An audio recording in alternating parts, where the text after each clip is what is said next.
ನಮಸ್ಕಾರ ವೀಕ್ಷಕರೇ, ನಾನು ನಿಮ್ಮ ಮಂಜುನಾಥ್ ಅಡ್ವೊಕೇಟ್ ಹಾಗೂ ಅಧ್ಯಾತ್ಮ ಚಿಂತಕರು ಮಾತಾಡ್ತಾ ಇರೋದು. ಈ ಒಂದು ಮಂಜುನಾಥ್ ಅಡ್ವೊಕೇಟ್ ಎಂಬುವಂತಹ ಕಾನೂನಿನ ಚಾನಲನ್ನು ಮತ್ತೆ ಈಗ ನೂತನವಾಗಿ ಜನರಿಗೆ ನ್ಯಾಯ, ನೀತಿ, ಧರ್ಮ ಇವುಗಳ ಪರಿಚಯ ಮಾಡಬೇಕು ಅಂತ ಹೇಳಿ ಈ ಒಂದು ಅಂತರ್ಯಾಮಿ ಸ್ಪಿರಿಚುಯಲ್ ಎಂಬುವಂತಹ ಹೊಸ ಚಾನಲನ್ನು ಓಪನ್ ಮಾಡಿದ್ದೇನೆ. ಇದರ ಮುಖಾಂತರ ಆಧ್ಯಾತ್ಮಿಕ ವಿಚಾರಗಳನ್ನು ನೀಡ್ತಾ ಬರ್ತೇನೆ. ನಮಸ್ಕಾರ ವೀಕ್ಷಕರೇ, ನಾನು ನಿಮ್ಮ ಮಂಜುನಾಥ್ ಅಡ್ವೊಕೇಟ್ ಮಾತಾಡ್ತಾ ಇರೋದು. ಇತ್ತೀಚೆಗೆ ಸುಪ್ರೀಂ ಕೋರ್ಟ್ ಒಂದು ಮಹತ್ತರವಾದಂತಹ ಆದೇಶವನ್ನು ಹೊರಡಿಸಿದೆ. ಈ ಒಂದು SC/ST ಸಂಬಂಧಪಟ್ಟಂತೆ ಈ ಒಂದು ಅಟ್ರಾಸಿಟಿ ಎಂಬುವಂತಹ ಕೇಸನ್ನು ದಾಖಲು ಮಾಡುವಂತಹ ಸಂದರ್ಭಗಳಲ್ಲಿ ಬಹಳ ಒಂದು ಏಕಪಕ್ಷೀಯವಾದಂತಹ ತೀರ್ಮಾನವನ್ನು ತೆಗೆದುಕೊಳ್ಳಲಾಗ್ತಾ ಇದೆ. ಮತ್ತು ಅವರನ್ನು ಉಳಿಸಲಿಕ್ಕಾಗಿ ಅವರ ಮೇಲೆ ಆಗ್ತಾ ಇದ್ದಂತಹ ಶೋಷಣೆಯನ್ನು ತಡೆಯಲಿಕ್ಕಾಗಿ ಮಾಡಿದಂತಹ ಕಾನೂನಿನ ದುರ್ಬಳಕೆ ಆಗ್ತಾ ಇದೆ, ಯಥೇಚ್ಛವಾಗಿ ದುರ್ಬಳಕೆ ಆಗ್ತಾ ಇದೆ. ಸುಮ್ಮನೆ ಈ ಒಂದು ಅಟ್ರಾಸಿಟಿ ಕೇಸ್ಗಳನ್ನು ದಾಖಲು ಮಾಡಿ ಸಮಸ್ಯೆಗಳನ್ನು ಉಂಟು ಮಾಡ್ತಾ ಇದ್ದಾರೆ ಮತ್ತು ಅಮಾಯಕರಿಗೂ ಕೂಡ ಬಲಿಯಾಗ್ತಾ ಇದ್ದಾರೆ ಎಂಬುದು ಕೋರ್ಟಿನ ಗಮನಕ್ಕೆ ಬಂದಿರೋದ್ರಿಂದ ಈಗ ಈ ಒಂದು ಸುಪ್ರೀಂ ಕೋರ್ಟು ಬಹಳ ಸ್ಪಷ್ಟವಾಗಿ ಈ ಒಂದು ಮಾತನ್ನು ಹೇಳಿದೆ. ಸುಮ್ಮನೆ ಅಟ್ರಾಸಿಟಿ ಕೇಸುಗಳನ್ನು ದಾಖಲು ಮಾಡುವಂತೆ ಇಲ್ಲ ಎಂಬುದನ್ನು ಹೇಳಲಾಗಿದೆ. ಇಬ್ಬರು ವೈಯಕ್ತಿಕವಾಗಿ ಮಾತನಾಡಿದಾಗ ಅದು ಯಾವುದೇ ರೀತಿಯಲ್ಲಿ ಜಾತಿ ನಿಂದನೆಯನ್ನು ಮಾಡದೇ ಇದ್ದಾಗ, ಕೇವಲ ಜಾತಿಯನ್ನು ಹೆಸರನ್ನು ಹಿಡಿದು ಹೇಳಿದಾಗ ಅದು ಅವಮಾನ ಮಾಡಿದಂತೆ ಅಥವಾ ಜಾತಿ ನಿಂದನೆ ಮಾಡಿದಂತೆ ಆಗುವುದಿಲ್ಲ.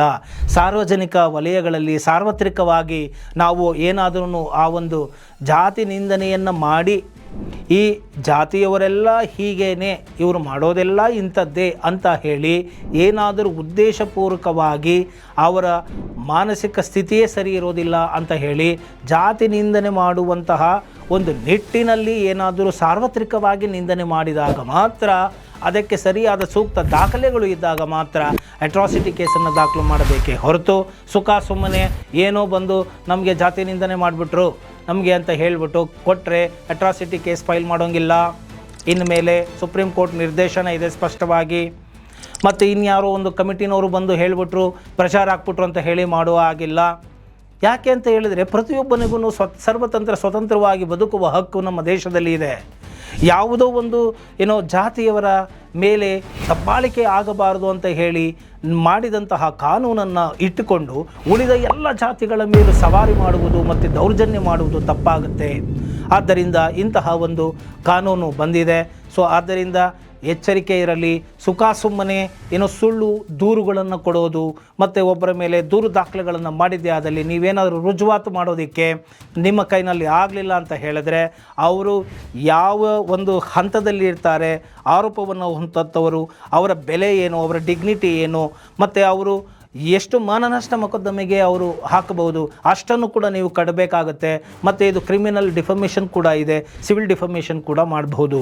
ಮತ್ತು ನಿಮಗೆ ಆದಂಥ ಮೆಂಟಲ್ ಟ್ರಾಮಾ, ಎಗೋನಿಗೆ ನೀವು ಪರಿಹಾರಗಳನ್ನು ಕೂಡ ನೀವು ಅವರ ವಿರುದ್ಧ ನೀವು ದಾಖಲು ಮಾಡಿ ನೀವು ಪರಿಹಾರಗಳನ್ನು ಪಡೆದುಕೊಳ್ಳಬಹುದು ಎಂಬುವಂತಹ ಮಾಹಿತಿಯನ್ನು ನಾನು ನಿಮಗೆ ಇಲ್ಲಿ ತಿಳಿಸಿಕೊಡ್ತಾ ಇದ್ದೇನೆ. ಈ ಒಂದು ವಿಚಾರ ನಿಮಗೆ ಇಷ್ಟ ಆಗಿದ್ದೆ ಆದಲ್ಲಿ ಮರೆಯದ ಹಾಗೆ ಲೈಕ್ ಕೊಡಿ ಹಾಗೂ ಇತರರಿಗೂ ಕೂಡ ಶೇರ್ ಮಾಡಿ, ಮರೆಯದ ಹಾಗೆ ಕಾಮೆಂಟ್ ಮಾಡಿ ನಿಮ್ಮ ಅಭಿಪ್ರಾಯವನ್ನು ಅಂತ ಹೇಳ್ತಾ, ಜೈ ಹಿಂದ್, ಜೈ ಕರ್ನಾಟಕ ಮಾತೆ.